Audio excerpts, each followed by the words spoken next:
4 sócios se uniram com o objetivo de desenvolver tintas orgânicas compostas por pigmentos extraídos de vegetais, de urucum, cacau, erva mate, açafrão e tantas outras possibilidades que vêm da natureza.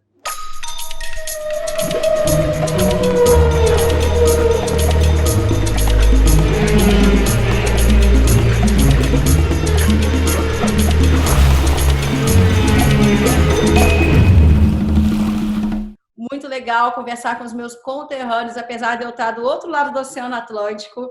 Que bom receber vocês aqui. E já inicio uma pergunta que traduz um pouco do universo de vocês, que é um universo colorido, um universo solar, um universo plural, de tantas cores. Como é que iniciou a mancha orgânica? Como é que foi esse processo de repensar a formulação de tintas de forma natural? Começou em 2011, né? Já tem um certo tempo, e num universo de experimentação, de muita informalidade e de análise crítica também. A Mancha nasceu dentro de uma outra empresa que repensava produtos sob o viés da sustentabilidade, e imprimindo cartazes como esse aqui, a gente percebeu que não existia uma tinta coerente com os princípios que a gente queria promover no mundo. Então, nós começamos a fazer testes informais e a transformar a cozinha da nossa casa em laboratório. Então, cozinhamos muita tinta e... A engenharia começou ali, né? Exatamente. Então, aí os meninos começaram, né? Levantaram essa bandeira, o Amon, o Rafael e o Pedro Ivo, começaram no pátio da PUC, né? Eu acho que onde tudo começou.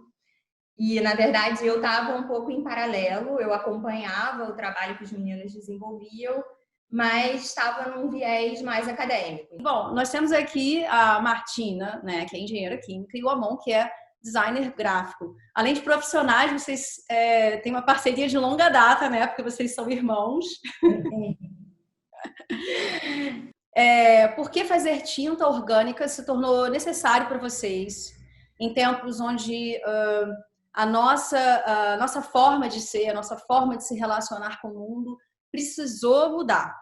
A gente está agora lidando com uma nova era, uma nova etapa, onde as pessoas estão falando mais sobre meio ambiente, as pessoas estão percebendo melhor as necessidades do planeta frente a uma pandemia, frente à quantidade gigante de plástico que tem assolado o mundo. Então, por que fazer tinta orgânica começou a fazer mais sentido para vocês? Se tornou um projeto de vida nosso, meu, da Martina, do Pedro e do Rafael, porque a gente tem essa vontade de olhar para um campo macro e conseguir transformar micro-realidades a partir daí. Entender que a gente está com uma empresa que vende tinta e muita gente pararia por aí só, né? Eu sempre falei, eu não quero ter uma empresa que vende tinta.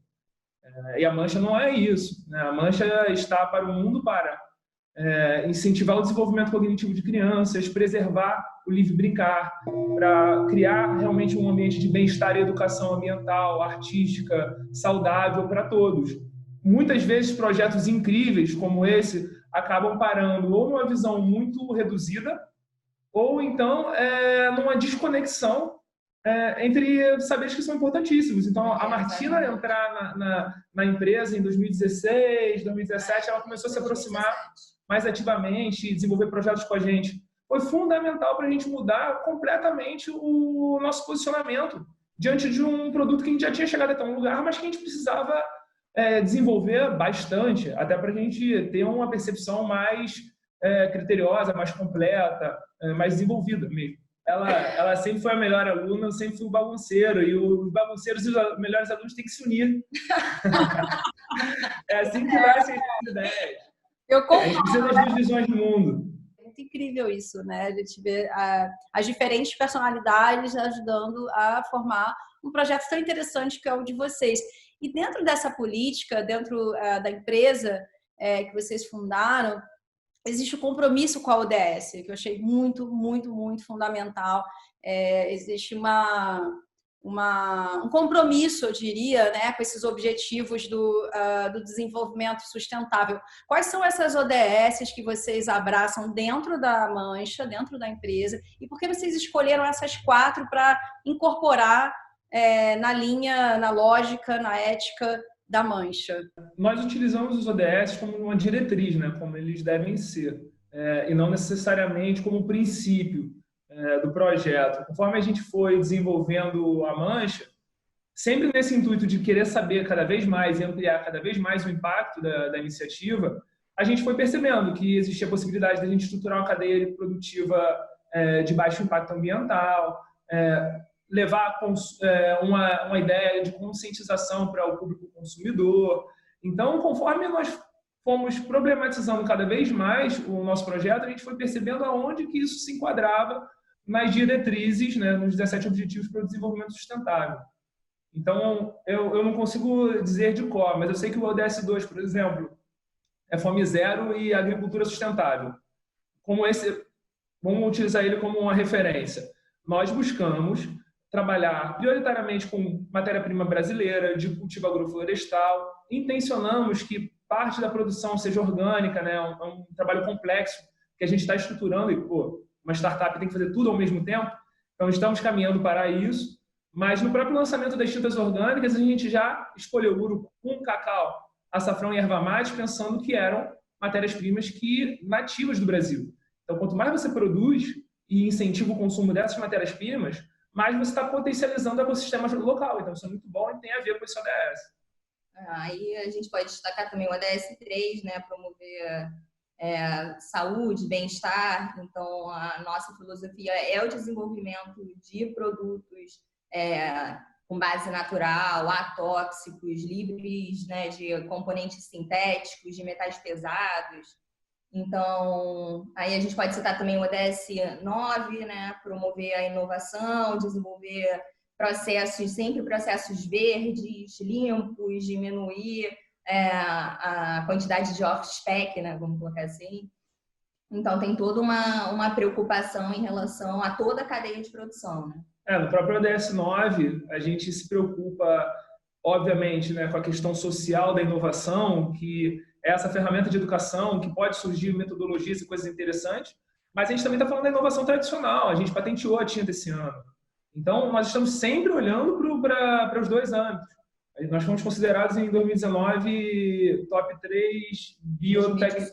18 foi top 3 biomateriais e 2019 top 10 biotecnologia. Então, isso é importante também, simbolicamente, para dar voz a projetos de responsabilidade social e ambiental. E não parecer que é só uma iniciativa de terceiro setor, porque não é. É outro desafio, mostrar que projetos socioambientais eles lucram. E eles podem gerar receita e bem-estar também, indireto, através do pilar econômico. Então, hoje em dia, aí também só para exemplificar, então, por exemplo, a nossa tinta hoje de erva mate, a gente produz a partir do resíduo da produção do erva mate para chá.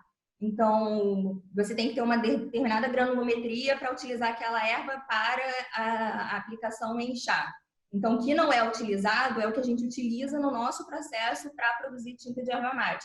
Então, a gente também tem sempre essa preocupação, né, de fechar esse ciclo, né, usar um outro resíduo de uma outra cadeia produtiva para inserir como matéria-prima na nossa produção. Que é a tal da economia circular. Então, é uma conversa que às vezes fica meio excêntrica, assim, porque você vai conectando todos os pontos. A gente tem que ir preenchendo todos os pontos.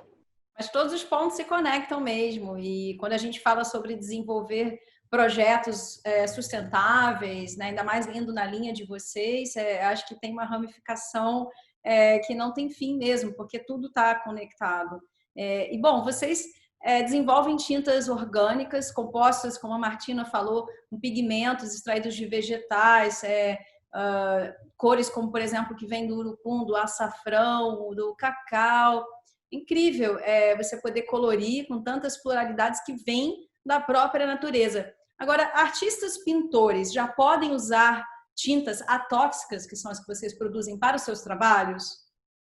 Aqui, ó. Claro, podem sim. A gente está direcionando a tinta principalmente para o público infantil por uma questão de alinhamento mesmo conceitual com o nosso projeto. E, de novo, né, apesar da gente conseguir visualizar todo o impacto na cadeia, na indústria, a gente precisa priorizar algumas questões. Então, focamos nas crianças, mas a gente tem um trabalho com alguns artistas que chegam a resultados incríveis no papel, na tela, trabalhos mais experimentais, outros trabalhos técnicos também, extremamente técnicos. Tem um artista que pega mais ou menos qual é a textura e qual é o manuseio da tinta, do pigmento, ele a partir daí começa a chegar nos lugares aonde ele quer. E acaba que para cada material, né, para cada tipo de aplicação, a gente tem uma composição ideal. Então, por isso que esse bate-bola, né, é sempre muito importante, né? Porque para cada aplicação a gente tem uma composiçãozinha mais específica. Então, isso tudo a gente tem tentado desenvolver ao longo desse período, né? Nem todo mundo tem o hábito, né, de pegar a pasta de dente e olhar de onde vem aquela cor colorida, especial para criança, ou dentro mesmo, por exemplo, de produtos que vêm com uma cor, isso vem do açafrão mesmo. O que vocês estimulam as pessoas dentro de casa que não têm intimidade com tinta a serem mais sustentáveis? Eu acho que é uma tendência tentar aproximar o consumidor da compreensão do que aquele produto é feito. E a gente trabalha com cor, a gente trabalha com criação, com imaginação também. Pô, chamar o urucum de beta-caroteno é um crime, tudo bem. Até porque nem seja beta-caroteno. Mas, pô, vamos falar de urucum, porque esse trabalho de promoção também faz com que a preservação venha do conhecimento. E a gente está vivendo um tempo terrível de ignorância e de falta de cuidado. E eu acho que elas estão intimamente relacionadas. As pessoas não têm cuidado porque elas são ignorantes. Porque se elas soubessem o quão importante aquilo é para a nossa essência, para dela, individual, espiritual, saúde, para a sociedade, talvez a gente preservasse mais. Então, é importante falar para uma criança, olha, isso aqui é urucum, tá? Isso é bom por conta disso, disso, daquilo. Isso aqui é cúrcuma, também pode ser utilizado para outras coisas.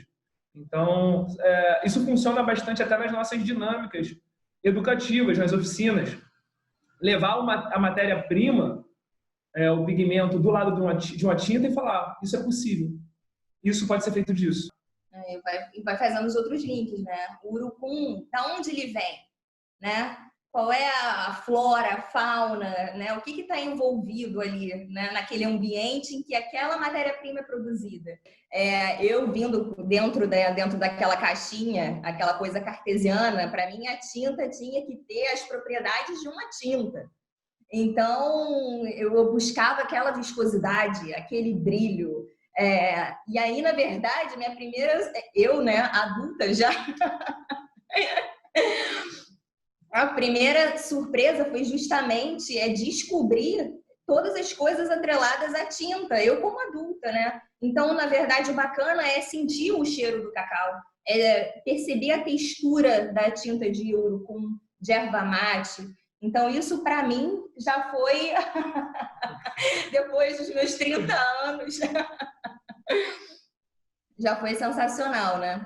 E acho que nesse ponto que a Martina está falando, tem um trabalho que a gente nem mensurou ainda, nem conseguiu compreender, porque a gente está no meio do olho do furacão e a gente não consegue conceber qual é a importância, que é da preservação desse olhar não conformado, da pergunta. Quem disse que tinta é assim? Né? E quando você está numa oficina com a criança, ou quando você está na dinâmica, quando você está conversando com pais e educadores, quem disse, essa pergunta, ela abre um universo, um mundo de possibilidades. E eu acho que é uma boa luta, é uma boa causa para a gente se engajar. Fantástico. Bom, a gente já está encerrando o nosso papo, é uma pena. Realmente, assim, eu acho que tem tantas nuances dentro desse ponto que a gente abordou, né? Que começa com a tinta orgânica, começa com a vontade de vocês de trazer todos esses elementos, falando também sobre as ODS, né? No consumo responsável, num produto consciente, no bem-estar e na saúde das pessoas que vão estar olhando mais para perto sobre de onde vem esse produto, da onde vem essa intenção, trazendo a educação, trazendo é uma reflexão sobre a agricultura sustentável. Então, a nossa pergunta última aqui bom, queremos saber o status de vocês, qual é o relacionamento de vocês com o planeta? Todo mundo acho que tem que voltar um pouco para dentro e refletir sobre si, sobre o seu caminho, sobre o seu propósito, sobre o que você pode melhorar em você mesmo e ampliando para as comunidades, para os seus relacionamentos pessoais, para os seus projetos. Mas acho que esse pensamento de propósito em cadeia, ele ajuda a ampliar a nossa responsabilidade, o nosso compromisso com a vida, né? Compromisso com a vida, com a sua vida e com a vida dos outros. E as suas cores, Amon? As minhas cores? A minha cor sempre foi vermelho. Mas das tintas orgânicas, eu acho que a minha preferida é a amarela, é a açafrão. E você, Martinha? Eu vou de verde, vou combinar com essa parede, Bárbara. Eu vou de verde, eu estou no momento que, fazendo o link com a sua pergunta, eu estou nesse momento assim, de esperança, né?